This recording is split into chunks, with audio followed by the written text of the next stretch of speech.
So welcome today, Sam. We've got Sam Alexander from Your Consortium with Michelle, Nat and I to have a little chat about all things people, communications, lockdown, and how we're responding to the challenges of 2020 and 2021. My name's Sam Alexander. I'm the CEO of Your Consortium, and in my other roles, I'm also a member of the North Yorkshire LEP board, and I chair the skills board and the social inclusion subgroup. And what does Your Consortium do, please, Sam? So we are a not-for-profit organisation that supports hundreds of charities and non-profits across York, North Yorkshire, East Riding and West Yorkshire to do empowering work with communities and individuals and transform lives. It was a great year for learning things, I think, and there were good and bad things that that kind of came up, or good things and challenges. One of the things I was very, very grateful for is a couple of years we went completely cloud-based with the IT. So actually, that was an amazing lesson because we were just able to flip straight away to being able to work from home. And I know there's lots of businesses that had a much harder time of it. So I felt like we got a really good deal on that one. I think definitely in terms of the people side of it, that having resilient and creative people will give you a resilient and innovative business. It really became clear when we didn't have the office anymore, we didn't have all of the stuff that we would have had, that actually the lifeblood of everything that we did was the people, and it was really important to make sure that we were really looking after each other. I think also the idea that previously we'd always felt like we had to be in the same physical space in order to be able to support each other, in order to be able to collaborate. And it's definitely got challenges when you're not in the same physical space, but it's not impossible. And actually the creativity, the adaptability and the resilience of the team just blew me away last year. It was actually just making me think about my own team, Sam. So I've got a small team, there's 5 of us, and just that people are quite incredible, aren't they? I think sometimes we forget what we all achieved last year is nothing short of remarkable, isn't it? And yeah, I agree, some people, we were the same cloud-based, so some organisations got going really quickly, didn't they? And we were the same. We always have worked from home, so it was a bit like a bit of a more permanent one way of working. But it's been interesting about that creativity, because we've talked a lot about that we've always been really creative in what we do. And I think it's definitely been more challenging. I think not having that face to face, that's definitely impacted our creativity. I think we've all said that bouncing off ideas isn't quite the same, but we ended up having daily Teams calls, and that I think really helped. And I was blown away by the ideas that the team came up with of, oh, we could do this and we could try that. And a lot of what we're doing that's taken us into 21 all came from the team and all their awesome ideas. So yeah, I'm totally with you on that. Yeah, I love the fact that obviously you talked about people, and I'm sure everyone's seen that good old mantra from Richard Branson at Virgin, you know, that you look after the people and the business will take care of itself. And I think a lot of people saw that as a bit lip service, but I think the last year has actually really shown to people that that isn't fluffy. It's really true, and it's absolutely critical in your business. And the other thing I was thinking about as you were talking, Sam, and I've been working with some SMEs this week who've been feeling a bit overwhelmed going into 2021, as if they've got to do everything, you know, as if almost, well, 2020 was awful, but come on, you've got to push forward now, you've got to be better than you ever were. And I've just said to them, just take a breath. What we need to learn from 2020 is just focus on a couple of things and small things, and it's okay. It's okay. Just take your time, be the best that you can be, and be kind to yourself. And I think that counts in terms of being kind to your people and your staff that work for you. Yeah, I totally get that. The beginning of this year, the first week, I thought, oh my God, I've got to get everything back to normal now.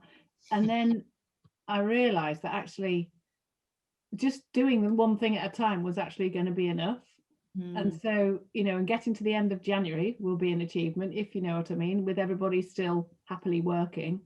And then, yeah, then sort of you don't have to make your plan on the first week. You can plan during January and February, and it'll evolve, and there's so much uncertainty. You can't predict anything anymore. You can't just write it down and think, right, that crack on. You've got to be adaptable, and I think that is one thing that it taught us, that you can plan on the hoof and it'll be okay. Yeah, I think it's that short-term planning, hasn't it, really shone through last year, that all our big plans for the year, that yes, you might have a high level plan, but having smaller chunky plans, and just to, it's like, don't try to eat the elephant, just nibble at the toenails. Keep picking away at bits and making some short-term plans. I think that's really important, isn't it? I think it was a really good opportunity for really being able to look at what matters. I know that in my notebook, about a week into lockdown, I'd got a blank page and I just put at the top of it, stuff that still matters. And then I was like, right, what actually still matters, because there was loads and loads of things, and I think we have this in our other parts of our lives, not just in our businesses, where there were things that that seemed really important. I couldn't possibly miss that, or I couldn't possibly not do that. And then suddenly you're kind of like, oh yeah, I thought that was really important. And one thing it reminded me of actually is I for a number of years now, I've gone on yoga retreats every 6 months, and I would meet up often with the same people who would say, oh, I remember last time I saw you, you had this really big thing going on at work, like how did it go? And I'd be like, what was it again? And it was a really great opportunity to be kind of like, so then I started asking myself that question is, will this feel really important in 6 months' time? And, maybe the answer is that sometimes it will do, but quite often it just feels very important when it's right in front of you. And so being able to take, yes, the short-term planning, but also a little bit of that longer view of, okay, well, is this thing that feels just so big and so important right now actually as big as that, or is it just because I've kind of allowed myself to get too bogged down in it? And can I take a step back? I've done a lot more looking out the window, often on phone calls, and like wandering around while I'm on calls, and being outside and things like that, and feeling like, that thing that Nat said, that space to breathe and just be kind of like, yes, okay. And then being able to sort of shift that perspective, I think, is really important. And I think that that I started the year thinking, oh, head down again. And actually we had to do that in 2020 to survive a little bit, really. It was like all hands to the pump. And then I realized we were still doing that. And I thought, actually, we're supposed to be having that space and time. Now we've learned this, so why aren't we changing our behavior? So actually, as a result of last week's conversation, I have now implemented the take 1 hour break at lunch for the whole team, so they all can take, I don't know what they do, they can go for a walk, lunch, do whatever, catch up, whatever. We have no contact, because I thought that was such a brilliant thing that somebody suggested last week. And we've kind of, although we need a lot of interaction, we've kind of reduced the amount of it, because it was like we were running around on the hamster wheel and not actually stopping to think, what actually do we need to do? And so we've reduced it a little bit, and it feels like there's a lot more space, which is what you need. And you sort of sometimes need to just reevaluate what you're working, how you're working, and is it working for everyone, don't you? Because things change as they go along. And I think the way that we've been working for years and years and years becomes an embedded habit, and you sort of need to make sure that the new habits you're creating are the right ones, don't you? Just something you said there, Rachel, I had a very similar aha moment just coming towards the end of Christmas, that we had 2020 felt like the year of survival. Like, we've got to survive. And I think when you're in that mindset, it changes your behaviors, doesn't it? You think differently, you act differently, you work differently. And I had a bit of a moment of at Christmas thinking, right, I need to get out of survival mode now. I need to shift my thinking, and did a few things over Christmas, and then started off the year very much thinking, right, this year now we're in thrive. So now it's about how do we move that, and it really has changed. We've changed a lot of the things we're doing, the way we're talking. It is really fascinating. That's really interesting. Mindsets. That is really interesting, and I think the right thing, and you just need a bit of awareness to sort of realize that. this has been a really interesting one for us, actually, because we didn't actually have a home working setup really in place. We were mostly working from the office most of the time. It would only be very much kind of by exception that people would work from home. So all of our communication was based on in-person meetings, sharing an office, you know, having a chat in the kitchen and that kind of thing. So suddenly flipping to everybody working from home, we really had to look at this early on to make sure that people didn't feel that they didn't know what was going on, or that it was such a challenging situation anyway, that I took the approach that I wanted to create as much stability and safety in work as I possibly could, because there was going to be so many things that were happening in the world that people didn't have any control over, and would feel scary. And, you know, thinking about a lot of the media coverage and things like that really kind of raised that anxiety for people. So the first thing that I looked at doing is trying to put a little bit of structure into people's days. So we did a 2 p.m. coffee break call, and actually through the first 14 weeks of that first lockdown, we did it every single work day. So half an hour every day. It was paid time, but people were making a tea, making a coffee, coming onto a Zoom call. We had a WhatsApp group, which again, we created specifically when we started working from home. And I would send out a question in the morning, and initially it would be something like, what have you learned? You know, what new skill have you developed from working from home? Maybe things like, you know, what are you grateful for? What are you excited about doing when it all goes back to normal, right, in the very early days? And then it became everything, you know, what's your favorite packet of crisps? What's a childhood memory? Loads of different things that we had. And people really kind of embraced it, really got involved in it. We said, we actually feel like we know each other more now than we did, you know, right at the beginning. And really interesting, where we maybe had people who sat in different rooms, so they would know the people who sat in their room, but there'd be other people who they'd maybe see once a month at a team day, like a big training event, who suddenly we were all seeing each other for half an hour every day. And I was seeing everybody as well. You know, I would tend to, when I arrived in the building, go and say hi to everybody, but not in that sort of detailed, people got to spend that amount of time together. And we did some feedback at the end of the year. People said they really felt like the 2 p.m. calls had sort of saved them in 2020, that it had been a real lifeline, that even if you were having a bit of a rubbish morning, you know that you'd go, you'd see your colleagues, you'd feel connected. We often had a real laugh. Some people came up with some just amazing stories that there's no way that they would have shared before we were in this situation.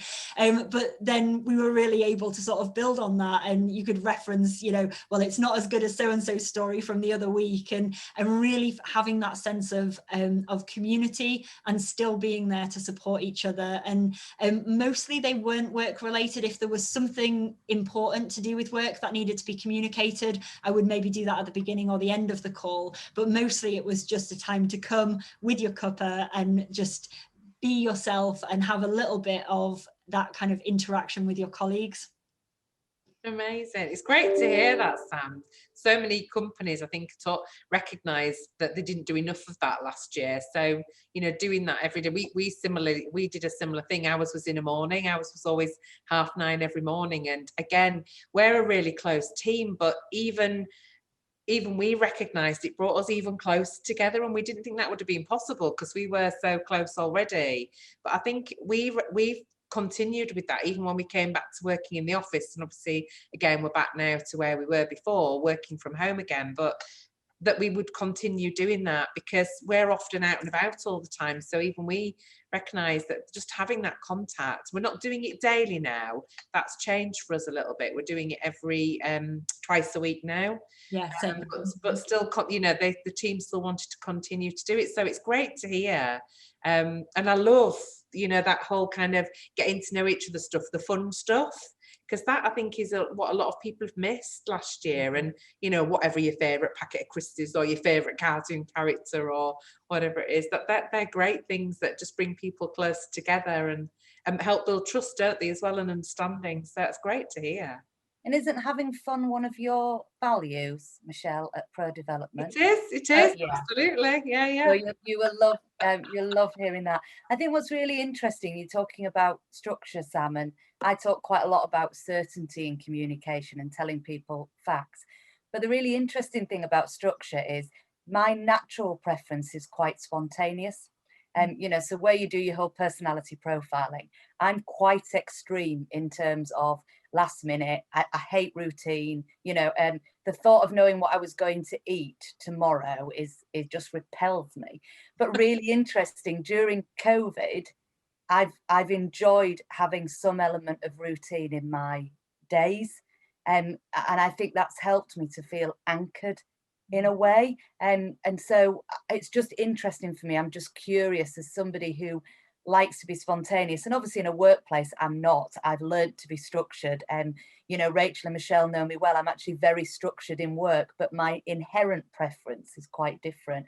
But even people like me, I've wanted things like, me and Michelle and Rachel's been there, we've been doing the people panel. It's been great to go, oh yeah, that's at 10:30 today. Or like you say, I've got that coffee at 2:00. Otherwise, I think you could feel like your day just kind of, I don't know, blended into a nothing. And so I think that's really interesting. I think it comes down to the hierarchy of needs, doesn't it? The Maslow hierarchy. We need safety and security as our base, and we didn't have any of that.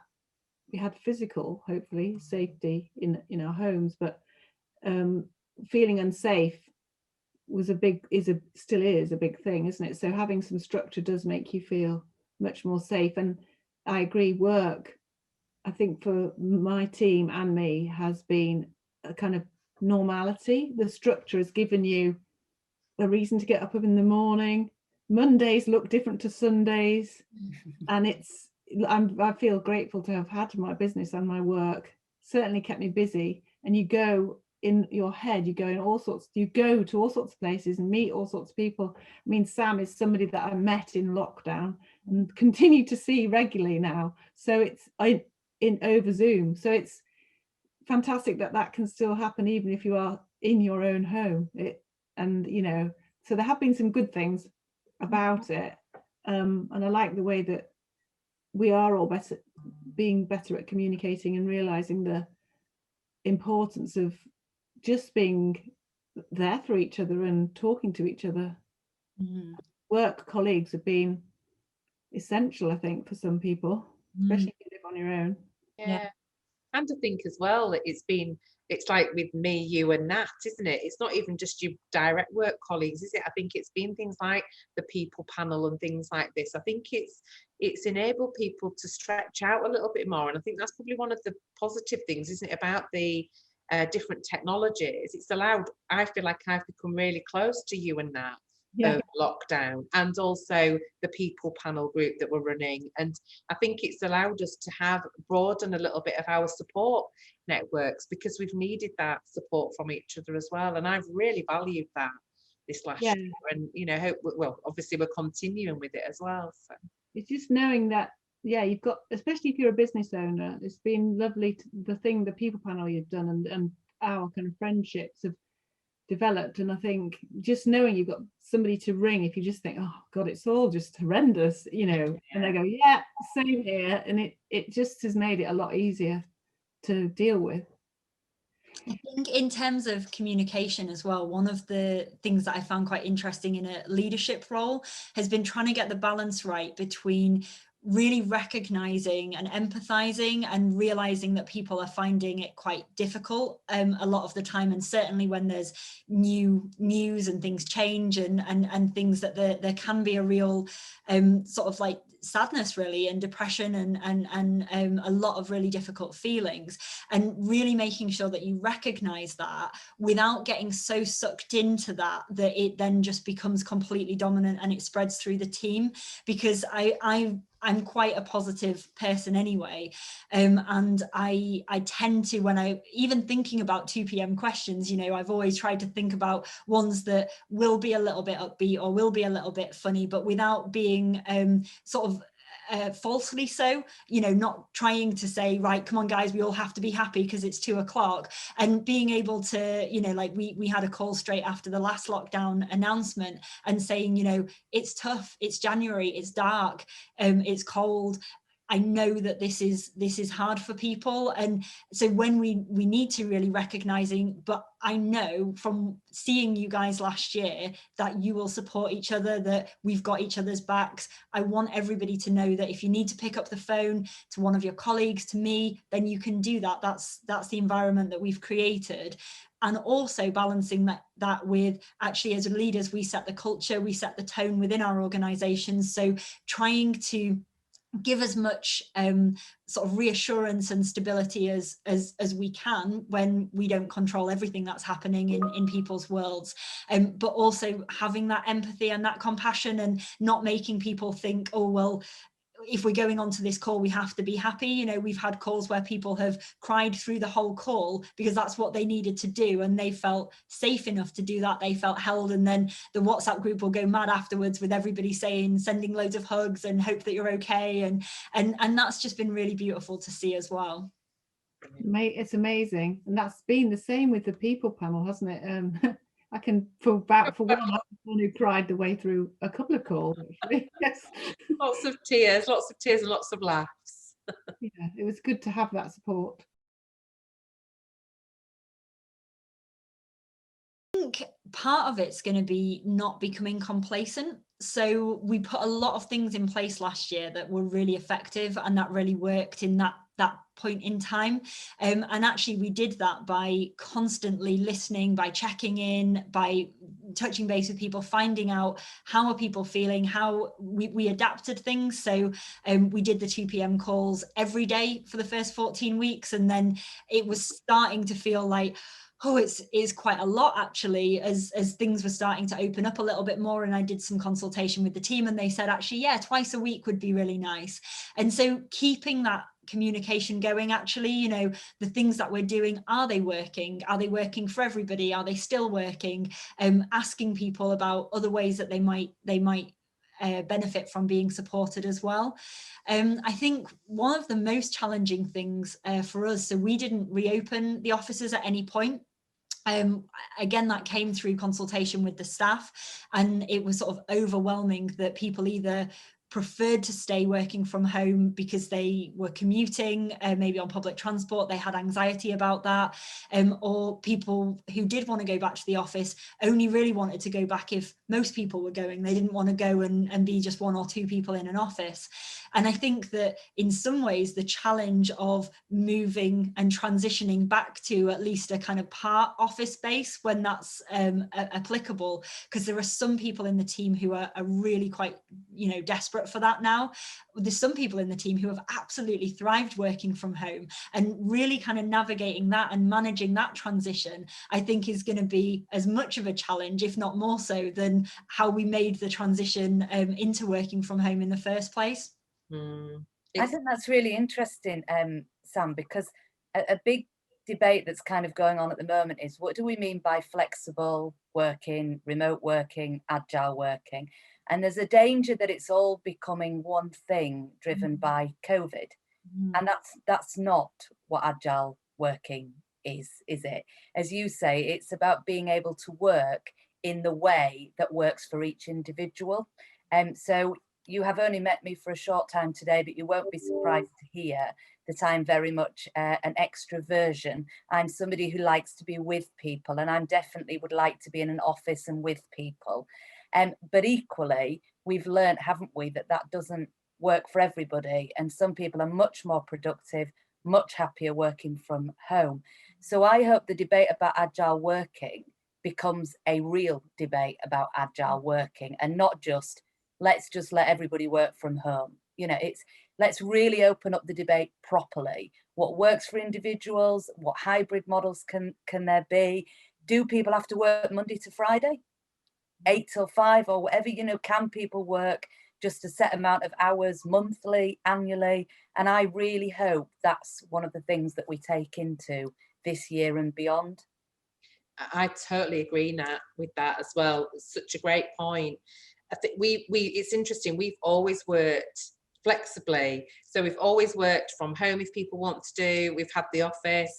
It was something, I think, when I set up Pro Development, I was really determined that we would have that work-life balance. It was so important to me, and I needed it, and I wanted it for my team as well. So we've never had set working days, or so the team works so many hours, and they do those hours to suit them. So some like working, like Sue always works in the early evening because she loves doing the newsletter then, and it's worked really, really well. And I think when you can get that balance, and I think for me the big foundation to that is trust.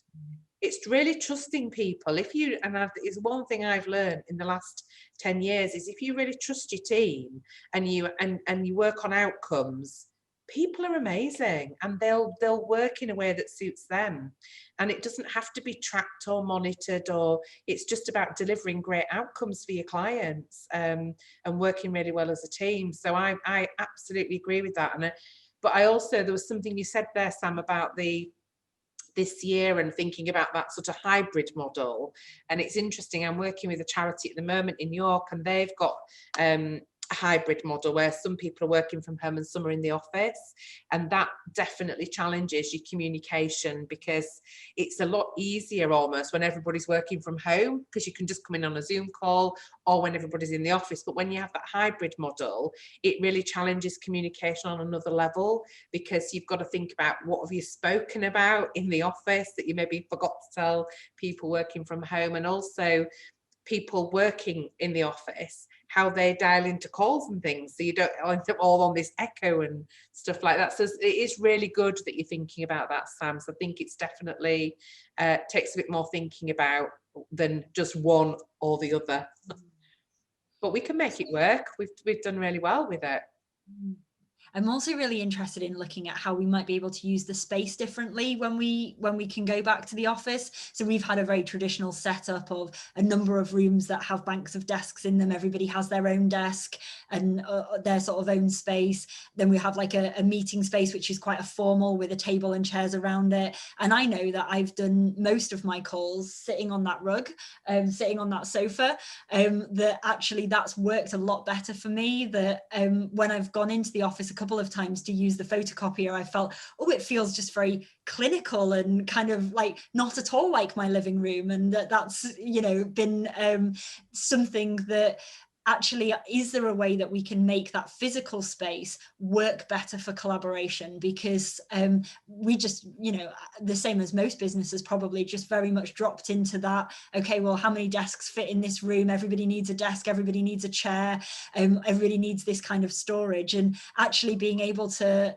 maybe look at how we could do things differently, and make it so that the office is a place for kind of in-person collaboration, and that work could be done either in the office or at home, or, you know, in coffee shops and things when we get back to being able to do that. When you think about it, it's actually crazy that we think we're going to work better in a digital world in an office. So the office was created when we didn't have computers and digital stuff. And obviously people working together is an important thing, but it seems crazy that that we think we can concentrate and be creative when we need sometimes time to think. So it's like you've got to start thinking about what the outcomes are of what you want to achieve, and then what's the best use of the space, rather than this is how we've always done it. Now I think it's fascinating. I think the other thing that's fascinating is I don't think we'll want to wear the same clothes. I mean, I've had my work clothes like furloughed forever, and I'm not quite happy with my leggings and my jeans and my fluffy socks. We all started this meeting by showing our socks, and yeah, and there's something a bit more relaxed about, because we're working from home. I think it's a bit more relaxed, and I don't feel, when I have gone into the office, like in the summer, I didn't feel like getting dressed up in the same way that I used to do. So I don't know what I'm going to do with all those work clothes, but I'm sure they'll come in sometime. It's just, I just think we're going to have I still miss that. I still miss that a bit, actually. I do know what you mean. So I hope it gives people permission to wear what they want, you know, going back to the individual, that we don't feel that we have to turn up in a suit. You know, particularly, I always think of solicitors and lawyers that I know, you know, there's such a constricted view on what they must wear, which I really abhor actually. But I like to be able to mix it, and a little bit of me, you know, the other day I was talking to an NHS board, and it's very formal, an NHS board, and they were all still suited and booted, and I quite liked it, but I like to have the choice. Yeah, no, and I think there'll probably be a complete opposite as well, because most fashions do the opposite, don't they? So eventually we'll all be wanting to be smart again, I think, and sort of, yeah, dress up. You're probably right. But yeah, anyway, it's been a fantastic chat. Is there anything else you want to say, Sam? No, I don't think so. Just it's been really lovely to hear just how other businesses are kind of dealing with it, and to get your reflections actually on the things that we're doing, because I think the thing that this year really taught me is that we're all making it up as we go along.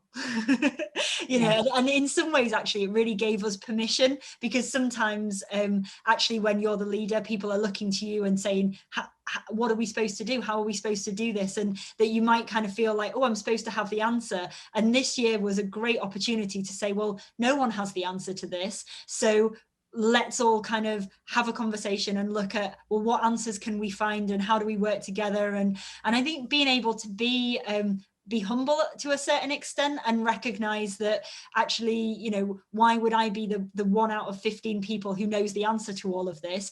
Obviously that's a ridiculous notion. And so really using that kind of co-production, being able to come together and come up with our own solutions. And so I think that's been real kind of part of the learning for me as well.